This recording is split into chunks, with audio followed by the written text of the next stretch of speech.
starting over. Il faut se later. Et io savai giorno c'è you What's going on, everybody? We're back. As put on Twitter, the boys are back in town. Yeah, and then we'll go away again, and then we'll be back again because we're a traveling freak show now, apparently. You know, there's nothing wrong with being a traveling freak show as long as you have good tickets on the bus. You know. Oh, I see. That's how it works. Okay. As far as I understand it. Oh my God. All right, guys. So it's been a little bit, but we're back. We're here. So this is the reset button for November 7th. Wow. 2017. If you thought maybe we jumped into the future, you're wrong. Still 2017. I mean, it's still November. And like daylight savings happens. So if anything, I feel like we're in the past. I know everybody's like messed up by that. By the way, I have a question for you. I asked someone at work this. This is unrelated, but I feel like it should be asked on the podcast, right? So let's say you murder somebody at 1:30 in the morning on that night that like the time zone changed, right? Like daylight savings changed. There's two versions of 1:30 in the morning, right? Uh-huh. There's two entire time periods that would count as 1:30 in the morning. So when you're writing the police report, all you would be able to write is 1:30 in the morning, but you wouldn't know which one. And that would give me time to escape because you wouldn't have the time work because you would have double the time. See what I'm saying? I hate this conversation because I do see what you're saying. It's a realization I had today, and now I'm thinking like you can exploit so many systems. If you decided to exploit that 1 hour, you get a year. You know, it's a magical hour you get twice. Yeah, and I'm not sure what you would do with that. Like, what would you do? How would you mark it? How would you say anything or determine what's the legal? Yeah, what's the legal implications at that point? Like, what do you do? Has anyone thought of this? Has this just been a thing that we've done forever that we never considered that 1 hour? Oh, I'm sure people who get paid way more than us have thought of it, but no, I don't think the general public thinks of it. Like, I watch a lot of Forensic Files. Nobody mentions it on there. See, I'm thinking what you do is you have that hour as like the purge. Because you cannot legally go to jail for it because it's too confusing. It's like the void of like time and space for that tiny area, that little sliver of time where you just go around and beat people with baseball bats. Why not? Only the most intelligent conversations for this podcast. Yes. But I did feel the need to share it from a thinking man's perspective so everyone would get an idea of how complicated life is. It is. It's very... No, it's not. Well, it's not complicated at all. I'm a little confused. I'm very confused. Speaking of complication, our topic this week, we decided to rein things back a little bit and just do a simple, easy topic before Game of the Year discussions show up, you know, and just kind of look back on the year and think, what is 2017 in just video games? Because the rest of the world's a mess, but just video games, right? This nice, easy place. And talk back on the year. So let me ask you, how do you feel about 2017 so far? I mean, I say so far. There's like one big game coming out left. Right. And then we're done. Honestly, I think in terms of games, it's been a solid year.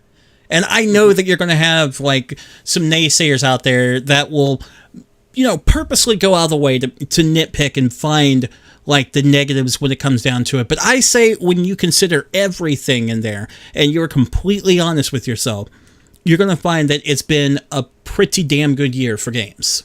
I think this might be the modern day equivalent of 1998. It is the year where all these different genres and all these different games are basically tens, and they don't like override each other. They're all like amazing things that resonate for years to come. Now that's a bold statement, but if you look at just the Metacritic in terms of our scores, we've had 3 entire games come out that all got like 10s everywhere. And then there's a lot of 9 and 9.5s. There's a lot of high ranking games that people are absolutely in love with. And it's kind of awful because I keep wanting to like reward games I love. And I recently had like I figured there's 5 nominees for your personal game of the year pick, right? That's a good amount of games. I had to remove Persona. Wow. And I know how much you love that. Persona? Yeah, of course. Yeah. But there's no way it can make it because this year is just nothing but 10s. Yeah, it's that's what I'm saying. It's a solid year. I can think that, it may not have been the most solid of years for Microsoft because like their software lineup hasn't been that great. But I suppose if you consider what they're doing with the Xbox One X, you may feel a little different. Sony has been on fire this year. They've been doing wonderfully. And Yoshida has already said that he's expecting 2018 to be even better. So that's mind-boggling. It's been a wonderful year for Blizzard with everything that they've come out with. It's been great for indie games because Cuphead has taken the world by storm. There's a lot of positives to talk about. Well, first of all, let's just hit some of the bigger games, right? Mm-hmm. We'll go down the list. Now, I'm not going to say that we've all played most of these games. We've lived in the games.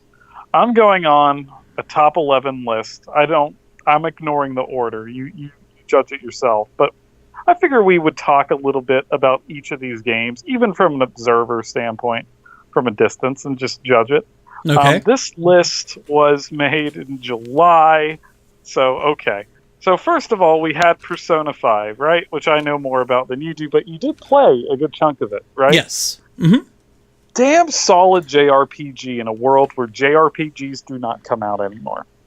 It's basically a dead genre, like a turn-based JRPG, like the way Mom and Pop used to make spaghetti of JRPGs. We used to bake it in the oven. Not that microwave shit. Persona 5, while not perfect, did have a story that really resonated with me. Characters that I fell in love with. Was incredibly long, super stylish, and was one of the most memorable games that came out this year. I would have given it, at worst, a 9.75. I know some people didn't like it, but I was thoroughly satisfied with some nitpicks that prevent it from a perfect 10 in my eyes, but it felt like a 10 as I played it. Well, you'll always have detractors. That's just the way that's going to work. I would be shocked to hear that anybody unanimously loved one game, or any group of people, I should say, unanimously love a game. I don't think it's ever going to be unanimous, but majority. For me, I give 10s pretty easily when I feel like they're lifelong games. Persona was close. 4 was. 3 was too, and I think 5 is a lifelong game, but there were just some issues with both the story and just gameplay mechanics that got tiring once you got to hour 80. And also consider one thing when you're talking about Persona. What's a big hook for that game when you're considering the big pull-up stuff that came out this year and what we've been talking about over the past few weeks? Swag. Style. No. Story. No, that's a thing that you really love. But think about it. I do. Being on the PlayStation 3? Need a lifeline? I gotta phone a friend. Okay. Well, you can phone me. Okay. Right. The answer is it's a single-player game. What? When was I gotta check the facts. Turns out you're right. It was a single-player game. It was a single-player game that a lot of fans were very much in love with and was a successful game on PlayStation. And that's one thing that we were talking about, how single player is dead when it comes to the huge AAA, the AAA publishers. So you have something like Persona that comes out and shows that maybe that's not exactly true, but keep in mind at the same time, that's a little more niche. That also leads to... Do you consider Persona AAA? Because I do in marketing. You want to talk... I mean, they have concerts for Persona. What was the budget? So much merch. I'd have to look at the number to know that answer. I do not know the exact answer. I just know in terms of merch and audience awareness, they go all out. I would have to consider AAA simply because AAA, if you take the definition that's used by the industry for the most part, super high budget and super high advertising, they put as much as they can into both of those. So if that's what Persona did, then yeah, Persona's AAA. Yeah, it's AAA then. It's AAA. So it found success as a single-player game. Imagine that. And that's why I'm transitioning over to another hit that came out for PlayStation 4. I played it. I know that you're not the biggest fan of it, but I thought it was great. Horizon. So anybody who hasn't had a chance... I did not finish it. I ran out of time before I had to send it back, but the time I spent with it, I thought it was a wonderful game. Fantastic in every way. Did not need a drop of multiplayer. It didn't have a drop of multiplayer, which is great. I thought it was great, and I'm happy that this really helped Guerrilla Games get back on the map. Cool. You know, the DLC just came out for it, and I hear that's also really good.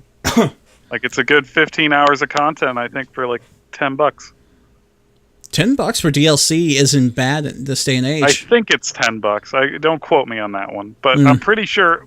But I know I heard 15 hours of content, which sounds like an expansion from the way I hear it. But I'm really happy for Horizon. It sold well. It's well loved by its fans. While it's not for me, like I'm totally glad it did well in this environment, and I'm happy for it. Yeah, I'm happy for it too, simply because the last Killzone didn't really make that much of a splash, which kind of put Guerrilla Games in a situation where it's... I don't know if it was do or die. I'd have to talk to the people at the studio, but it couldn't have been good. And I remember they had a different IP in the works that was canceled. So this was kind of picked up from the remnants of the canceled new IP that they were working on.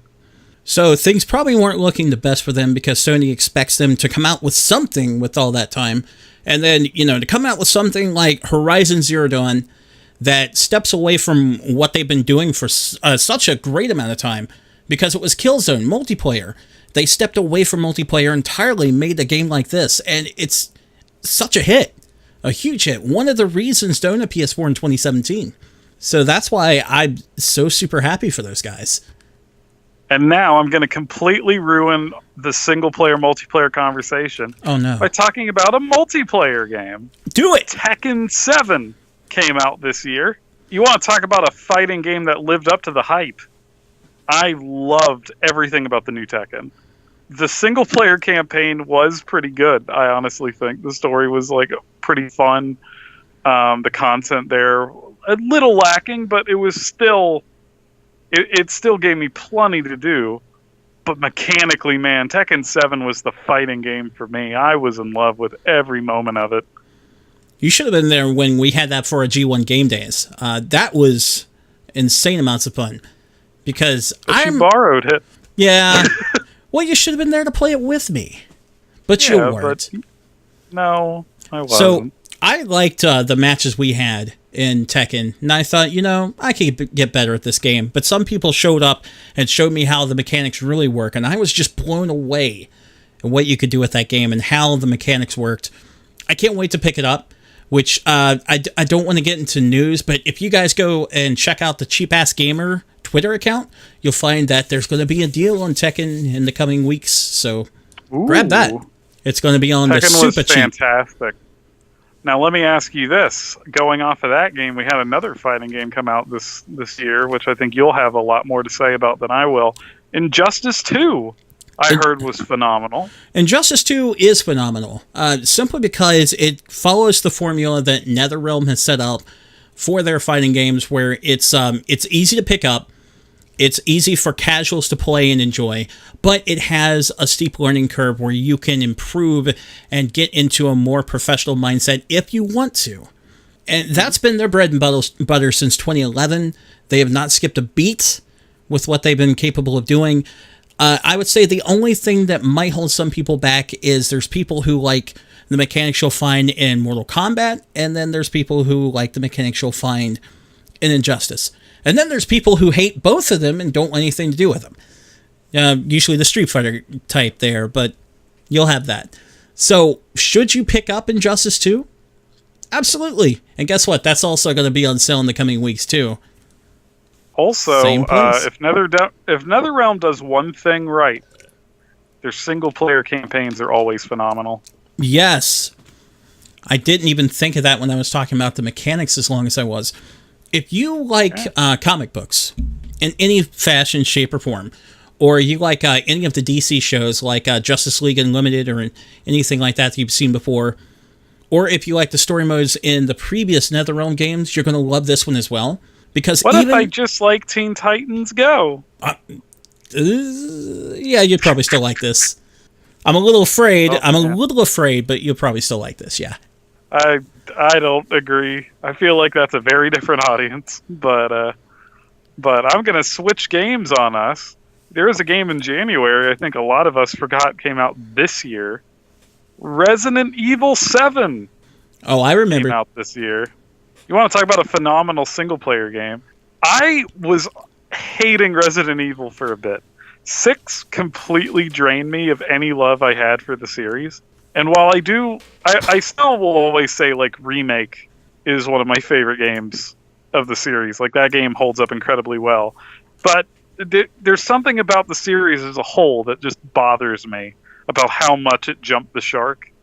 7 is just bringing it back in. It made me love Resident Evil again, while continuing to keep what I love about Resident Evil done right. Because Silent Hill is what I consider an actual horror game.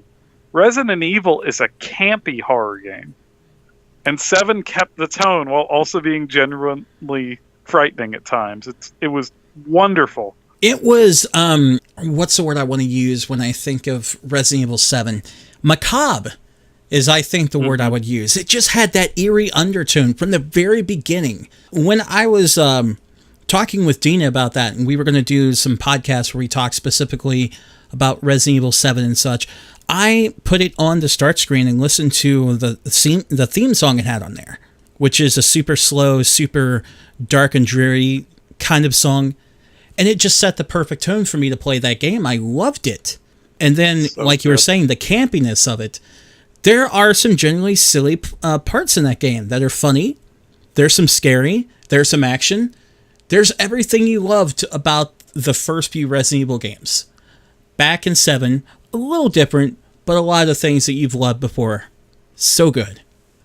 The funniest thing about Resident Evil 7 is in a lot of ways, it felt like a remake of the original Resident Evil. But you would have never guessed that looking at it from a distance. Like, it looks like such a very different thing, but the closer you get to it, the more you realize, no, this is a lot closer to what Resident Evil used to be. It is. And it's wonderful. Like, when the game first started, when you first start playing, I wasn't getting that vibe at all, and I was like, which direction are we going here? Especially if you watch people play the demo, because to this day, I'm 100% certain the demo was designed to just screw with people. That's what I think about it. It did not reflect the actual game at all. See, so, I thought the demo was them trying to trick people into thinking it was PT. Exactly. So it had more like the PT vibe than Resident Evil. It was so weird. But you get in the game, you start playing after a little while, and then, keys for doors show up and what have you, and you start to realize, yeah, this is old school Resident Evil through and through. But it's the perfect modernization of a survival horror game. It understood what made those mechanics work, and found a way to take those mechanics and make them like applicable to modern game design. It is a flawless game in my eyes, other than that the smaller enemies are kind of a waste. But it's a nitpick. That it doesn't matter. Well, there are nitpicks. There are nitpicks. Yeah. I mean, I could even say that you said something about the monsters and whatnot. Even that, like the choice, the selection of enemies in the game is razor thin, because it is. I think that anybody would agree with that. But that doesn't matter because it's good enough that that's not an issue. The whole of the experience in very specific moments you will remember for a long time. It makes me want to replay that game. It's so solid. Here's a game I feel like neither of us played, but it would be foolish to not mention the biggest game that came out this year, which was PlayerUnknown Battleground. Well, I have played a little bit of it. Well, then you've played more than I have. I've played the clone of it. What's that game? Fortnite. But which I also haven't played came the out. actual game. Yeah, Fortnite also came out this year. PlayerUnknown's Battlegrounds. What can I say about the 2 hours of it I played? Definitely an interesting concept. Obviously, it's taken the gaming world by storm. But I'm not so sure that I agreed with the execution of it. I thought that it was very unpolished. And I thought, to be fair, it's not done yet. It's not. I thought that, once it's finished, maybe it'll be, that game that everybody should go nuts over, but I wasn't quite understanding why they were. But then I felt like Fortnite came along and did it a bit better. Just my personal opinion. Here's my thing. So Fortnite, I don't know if it's better or worse, but my understanding is I get the formula. And what the formula is, for me looking at it from a distance, is I used to love Counter-Strike Source back in the day, right? I played Office constantly. There is a thrill to playing as a character who can die quickly and has one life and you're out. Take that with 100 players. That's exciting because every moment matters. Every kill is earned in a way that just you do not feel in another game. And the games also go quicker than you'd think. I mean, apparently, they're 15-minute long matches. In Fortnite, they're 15-minute long, so I'm just kind of stealing that. I say well-deserved. It's an idea that works, and people really liked it. Apparently, They liked it more than, buying Half-Life 2, which, what? I don't even know. I don't even understand how a game can be this popular. But, hey, when it's on console, I'll get it. It's taken the gaming world by storm. It's also coming to Xbox One, I think, by the end of this year. Someone will have to correct me. I can't recall. We saw it at E3, if you remember. That is correct. Speaking of games taken by storm, I should mention this little indie title. I don't know if you heard of it. It's called Zelda Breath of the Wild. Which did come out near the beginning of the year. Oh, yeah, I guess it did, because it was a Switch launch title. Mm-hmm. I've heard it's all right. I've heard it, it doesn't set the bar. It is the bar. That's what Don't give me this I've heard shit. You own the game. You can talk about it way more than I can. That's what I was about to say. I mean, I can have an opinion on it because I kind of own the game. Yeah. But no, it really does set the bar and make things, pale in comparison. Any type of open world game you played before and you thought, well, it's pretty open world and I liked how, I could run around and do XYZ if I wanted to. No, you don't understand. You just don't. And you never will, as long as you keep playing that. No, come to Breath of the Wild and you will 100% understand what it's like to do literally anything you want to in the world. We're talking about game-breaking physics that people exploit all the time on Twitch. You could go on a Twitch channel and watch someone play Breath of the Wild and do the stupidest things you can imagine. But that's what you can do. The ultimate irony for me. So I look at Zelda, and I realize why that game works, and it is actually them removing things and getting rid of things that make open world boring. When I look at a new Far Cry game, there's so many markers for so many stupid little quests that aren't fun to do. When I look at Zelda, it's just game. It's just map. It's just location. Just go. Find the adventure. We got shrines. We got a main mission for you to do. Yeah. We got, towns, but, generally, just go. Or just do whatever you want to do. That's the secret, I think, of its success. It is success through minimalism. That has completely reinvented how open world design function. You're absolutely right with that. There is nothing that you are forced to do. You can do whatever you want. You can spend an entire play session climbing up mountains if you want to, and then doing ridiculous things flying back down the mountain. That's if you want to. You can do whatever you want to do in that game. And I think that's the part that really resonated with people, especially when you consider that it's on the Switch and you can take it wherever you want to. It's amazing to even consider you can do something like that on handheld. I got 3 more games to list off. I'm going to say a game that I don't think either of us were thinking of, but I do think it was a bigger game that came out this year. Nioh came out this year. The Dark Souls-like game from Team Ninja, and it was actually really solid. I don't think it is as good as Dark Souls, for the record. Right. But it has its own tone and its own feel in the gameplay that kind of separates it. I think it is proof that the Souls-like is now a genre. We've seen other games show up as well, like the Surge. There are just games that have taken the formula of Dark Souls. And I don't mean that in a negative, like, oh, you stole from it. I mean, like, Souls is officially a genre now. Yeah, I would agree with that. And my God, it feels good. Because those are games that are some of the most satisfying games ever made. Just in terms of minute-to-minute enjoyment and world building. I would agree with that. I'm so happy that Nioh did well. Even though I don't like it as much as I did Dark Souls 3, it's a good sign for things to come.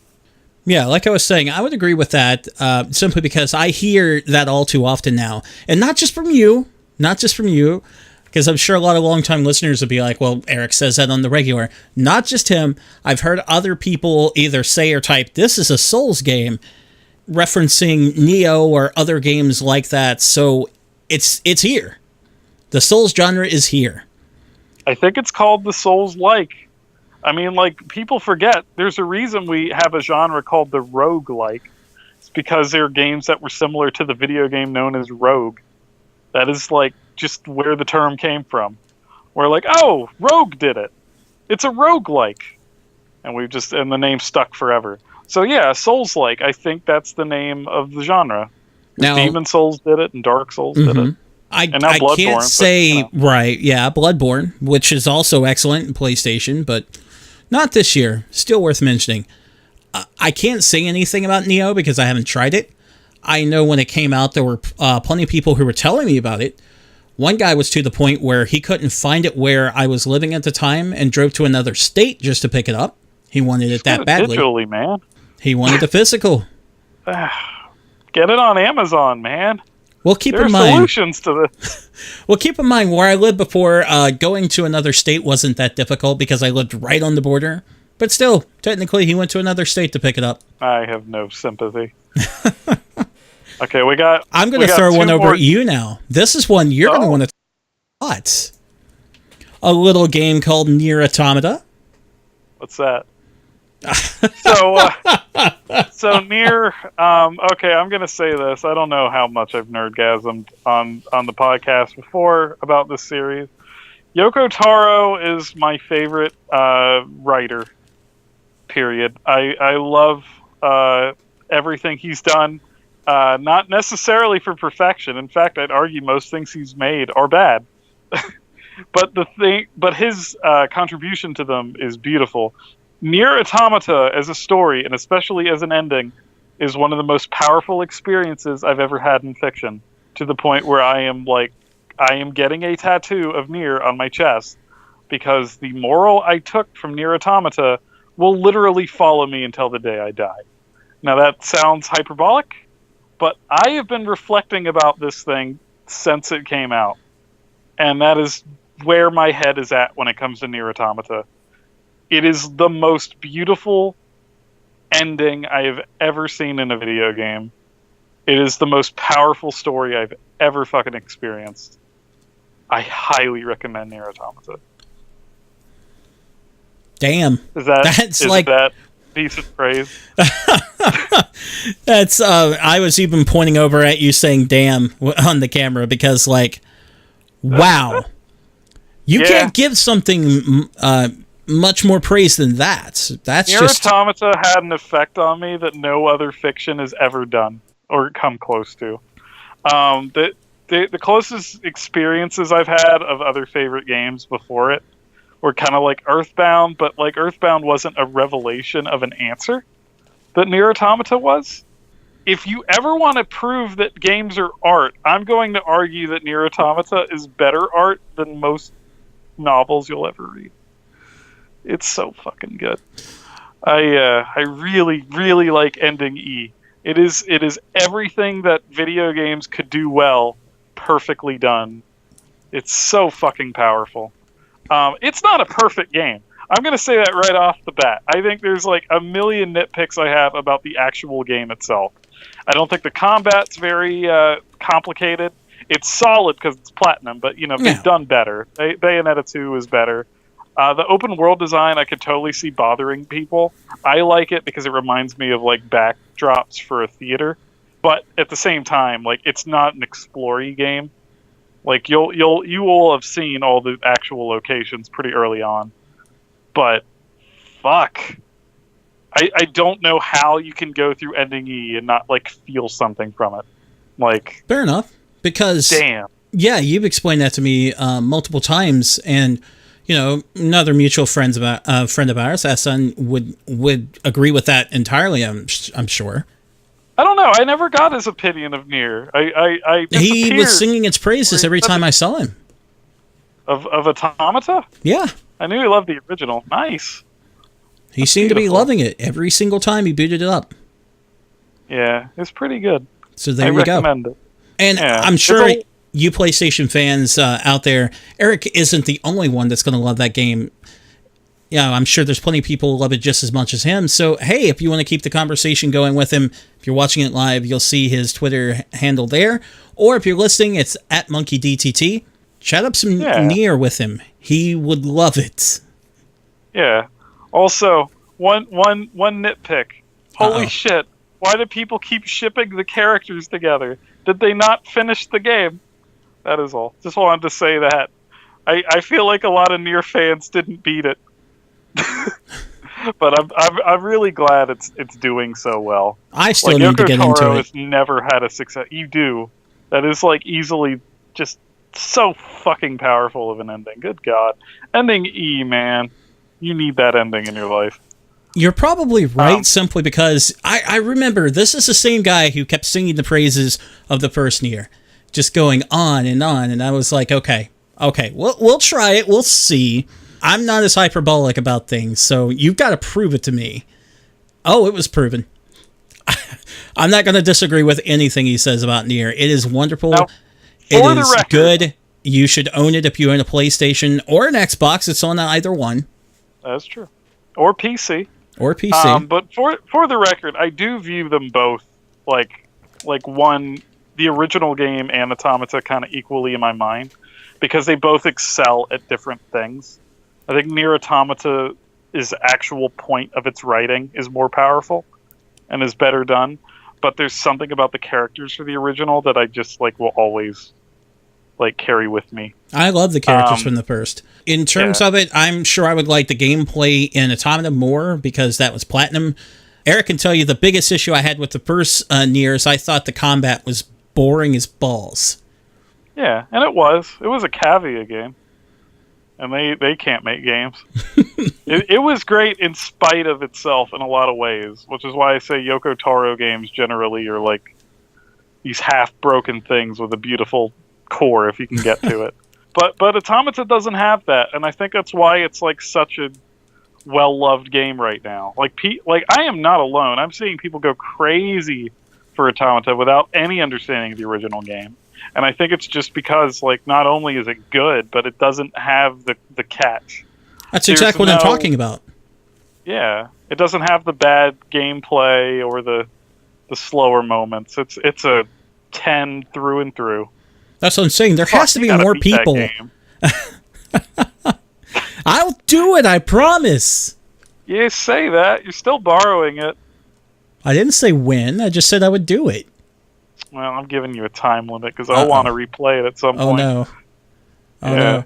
But I'm sure that there's other people who love it just as much as you. That's why I said if they want to, hash out, ideas, how they want the series to grow, because it's going to grow now. If It you want is to officially. masturbate to Yoko Taro with me, you're welcome to join.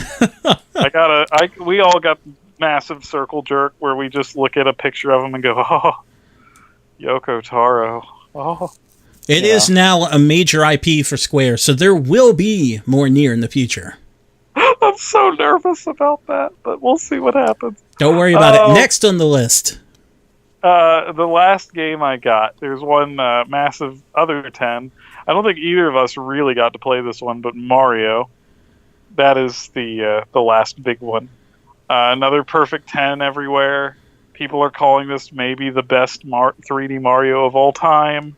I mean, we're both kind of looking at this from a distance, but... Yeah, I haven't played it either, but from everything I've seen so far, it looks so good. Even when I was watching Digital Foundry, and they were talking about the specs of it on the Switch and everything else, they kept talking about how beautiful the game looked, how different each stage looked, and even talked about, like, Mario Sunshine, for example. A lot of people were unhappy because too many of the stages you played had, like, the beach setting. They felt that there just wasn't enough diversity, there wasn't enough choice in that. This changed all that, fixed it. So you've got diversity all over the place with the stages. Things look great, whether it's docked or on the go. People couldn't be happier with it, and I'm sure I'll be in the same boat as soon as I get there. There are a lot of other smaller games that came out this year. I want to mention some games that didn't get mentioned here, but do deserve their own calling. Oh, I know. I want to mention one. Okay, well, you first, since you got one on mine. Sonic Mania. Oh, see? We could have just completely missed Sonic Mania. Oh, it has to be mentioned. Because I recall, like, and I was so sleep deprived that night too, but I just wanted to do it. You came over and you got Sonic Mania. We got that up on my big TV in the living room. We got to the through the stages you'd already seen, and then we got to new content. And as soon as, like, a Sonic 2 stage we both loved showed up, we both just went, yeah! Best feeling ever. Sonic Mania is actually better than any of the 2D Sonic games have ever been, to the point where I do not want to play Sonic 2 or 3 anymore. I just want to play a new Sonic Mania. That's fair. I really can agree with that. Because it was a massive success. And unlike the new Sonic game, was well reviewed. Yeah, that kicked so much ass. I mean, it had nostalgia for the people who loved the old Sonic. So, for anybody who hasn't played it, first you start out with the original stages, if it's not a brand new one. So you get the original version, then Act 2, it's flipped around into like a new reimagined version. So you get the old, and then you get a taste of the new. And that's the way the format with this game goes. All the boss fights are new and completely reimagined. Just great stuff. I cannot say enough good things about that game. Might be the most replayable 2D platformer I've played in a long time. Yeah. I've popped that game in more times than I can count when I'm just bored. Feel like, just a moment. Yeah, I don't know if I would put that up against, like, Super Mario World, but close. Very close. Damn, that's high praise coming from you. That's really high praise. I love Super Mario World. Some smaller games I want to bring up. I got a couple indie games that, like, I'm probably going to be the only human being that talks about it, but that's fine. What Remains of Edith Finch proved that the walking simulator could be phenomenal. Anyone who ever has made fun of that genre, I highly recommend you go through that game. Because, goddamn, that will, like, affect you and make you think about it longer than most games ever will. So, I highly recommend it. I hope that Sony gives that free at some point in the future. But if not, you should get it. Another indie game I highly recommend is an adventure game, Night in the Woods, which came out this summer. It's a wonderful little title.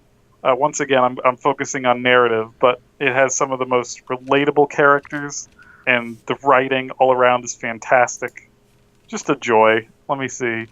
I didn't mention this. We haven't played it yet, but I really want to play Divinity Original Sin 2, which has got, like, perfect 10s fucking everywhere. Dude, I want to get in on that. Complicated games. Yeah. Yeah, I want to get in on that simply because, like, I could see getting us together and some other people we know and just having like a really cool session where somebody gets to be DM and we just kick some ass. I cannot Even in the wait for short that. term, we got co-op. Well, that too. There's so much we can do. And single player. That's what I'm saying. The possibilities and the choices you have with that game is just nuts. So much goodness. I cannot wait to play that game. I really cannot.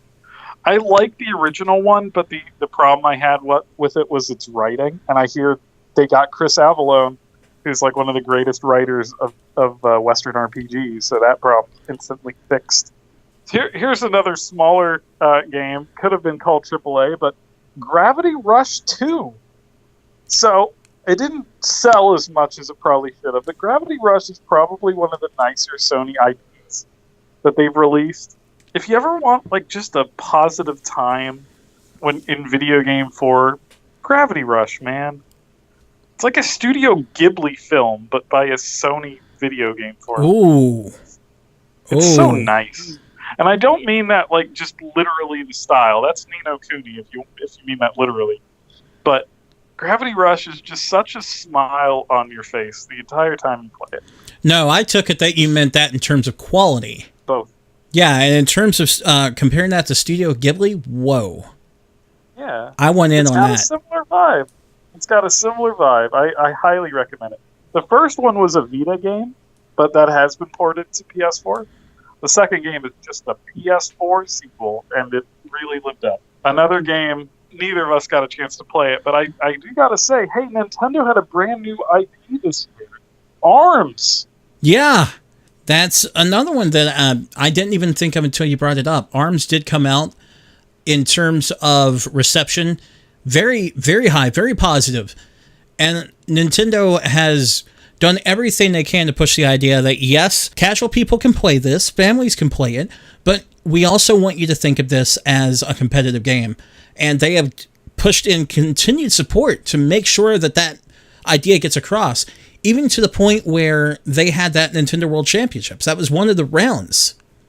And that was a great show. It was a little long, but overall, I mean, that was enjoyable. It felt like being a 90s kid putting on Nickelodeon Guts or something. Like, Nintendo this year has really been on the money. You're cutting out on us. Every single way. Nintendo's been, like, crazy in terms of its attention to detail in both its game and its marketing. They're fantastic. I agree. Nintendo has been on fire this year. Switch has been a huge success in terms of what it could have been. Could have been a huge flop. That's not the way it's been at all. They've been on fire first with Zelda. Then they moved on and caught the world on fire with ARMS. Then they felt they fit in what I guess you could call it a niche. It is kind of niche with Splatoon 2. And then they set the world on fire again in the same year with Mario Odyssey. Don't forget about Mario and Rabbids, baby. That did get success, and it is a good game from everything I've read. It didn't have the same fire, I guess. But also a good game. So if anybody asks, what are you getting a Switch for? Are you just getting it as a Zelda machine? No, there's plenty of games you can be playing on that right now. Plenty of them. Like Doom, for example. Which was, Yeah. Speaking of which, I just played this game. I rented it very recently. Wolfenstein 2 Yes. is also a perfect 10 in my eyes. You want to talk about a sequel that completely lived up in every single way? Yeah. Like, it is definitely hard to recommend for people that didn't play the original, because it is very much a part 2. But the highs of that game are some of the craziest highs I've ever seen in a video game. It is absolutely fantastic. It is hilarious and yet very well written to the point that it is a very intellectual game. There's a lot smarter than you would take it face value, and it has a lot to say, particularly about race in America, which I was not expecting. I can't wait to try it out as soon as GameFly gets a copy to me. Come on, GameFly. Still got to beat that first one. Get on it, son. You got a million games you got to beat. I know. Nier being the most important. I have a giant shelf of Nintendo games up above me, and I haven't beaten over half of them. You got to beat Nier by December the 2nd. That is your deadline. Oh no. Okay. I could probably do Yeah. that. But you gotta beat it to ending E. None of this half-ass shit. You gotta get all 5 endings. What do you think I am, a machine? Yeah. Oh. Well, the game's about machines and androids, so you can. So, one last thing. We're talking all this positive, and this is, we're wrapping up. But greatest disappointment, because we've had some major disappointments this year too. I'll go ahead and say mine. I can't think of one at the moment. Go ahead. Mine is Mass Effect. Mass Effect was one of my favorite IPs from a big publisher. Man, did they not understand why I liked Mass Effect? Yeah, I suppose you could say that. Now, I totally forgot about Mass Effect because I didn't give that much of a damn about it. But, yeah, genuinely Got Mass Effect, bad. Got Galele, which was also a letdown. I think that would probably be mine, simply because when I was looking at Playtonic and what they were trying to do, I kept thinking in the back of my mind, have I made a mistake? Is this the one I should have backed? Because as long-term listeners know, I've never backed a Kickstarter campaign. Not one. Not a single one. But I kept looking at that one and thinking, have I made a mistake? Is this the one I should have backed? And then the reviews came out and I was like, oh, damn no. You know what the irony is? I backed a game that was very similar, but it was before Yooka-Laylee was announced, called A Hat in Time. Now, I still do not have a copy of this game because it is currently now available on console, but it is on PC. And everyone is telling me it's what I wanted Yooka-Laylee to be, and I should be very excited for it. And it seems like a very wonderful little indie game that brought the platformer back. Well, So for I am anyone going to saying check that out it's some a gameplay Kickstarter of that. goal, yeah, A Hat in Time. It is a really charming Banjo-Kazooie style GameCube era platformer. I'm And- fairly familiar with it because I did a thing on Screw Attack News for it when they sent the press kit what seemed like 2.5 years ago. Maybe that's right. Mm-hmm. So I'm fairly Yeah, that familiar sounds with right. it. Yeah, well, it came out and has been very well received. The Okay. only problem is that it's not on console yet, so I can't play it because my laptop can't run Pooh. But That other than is that, excellent. yeah. Okay. So that's And it in terms of so far everything we thought was worth mentioning in 2017 in terms of good games and good experiences and the stuff that maybe didn't do so hot. Yeah. Anything else you can think of there, Monkey Well, Man? the year's not done yet, but like we only have Xenoblade coming out, so I feel like now's a good time to start formulating our thoughts on things. But I think generally, in terms of games, now that we've discussed every specific game, is this 1998? Do you think this is where?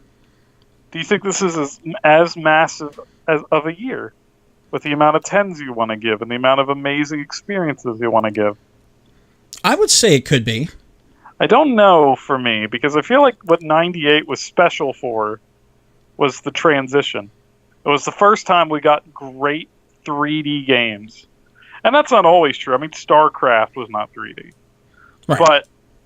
But generally speaking, it was proof of concept. 98 was the year where entire genres were proving themselves in 3D, and entire technologies and ideas were just not possible before that point. But in terms of writing, 98 was the year I would think of Metal Gear Solid in terms of the best story that was written in gaming. Okay. And this year is Nier. So when I compare those two, do I see evolution? I certainly do. If I compare this year to the Zelda that exists in Ocarina of Time, is it as big of a jump? Arguably, you could make that argument. I would say It absolutely. is a foundation. It is a foundation that has just never been on that scale before. Yeah, it definitely has. Like, we know how Zelda's going to be in the future. We've been told that this is it. This will be the future of Zelda. And there's never been anything like it before. Not even a drop. Resident Evil 2 came out in 98, and it was a phenomenal game for its time. But it hasn't aged that well. Resident Evil 7, how does it compare? It modernizes what the existing formula and turned it into something both a throwback and something fresh at the same time. Right. I think this is the year of subtle reinvention. I think we are finding ourselves subtly improving in gaming but we found ways to make these massive impacts in a way that we may not be able to fully formulate because it's just not as clear. Oh, I think we dropped Eric. And as soon as we actually get a place together and have our own little mini studio, this won't be an issue any longer. So I apologize for that, people. But the big thing to consider here is 2017 has been an amazing year for games. Has been something that entirely. I know. I was giving him the spiel. As soon as we get a spot together, we'll have our own mini studio. And this won't be a problem because we'll be right here. Both of us, the same spot, no issue. Well, it is happening. It's just a matter of when. Just a matter of time. Yeah. But what I was saying there, 2017 has been a great year for games. Has it been a revolutionary year? Some could argue yes, some could argue no. I would say when you look at the positives and be honest, you would say yes. Now, here's my last question about 2017. If you could fix the rest of the year, but you would lose all these great games, would you do it? No. Wow. I don't know if I agree with that. Now, if you mean everything, every last drop? The big issues, specifically. Oh, no. Okay, I thought you were talking about everything in the gaming world. Oh, I'm going to answer the question, but we're not going to elaborate, because I don't want to get into that shit on here. Yeah, I'd let the games go. Yeah.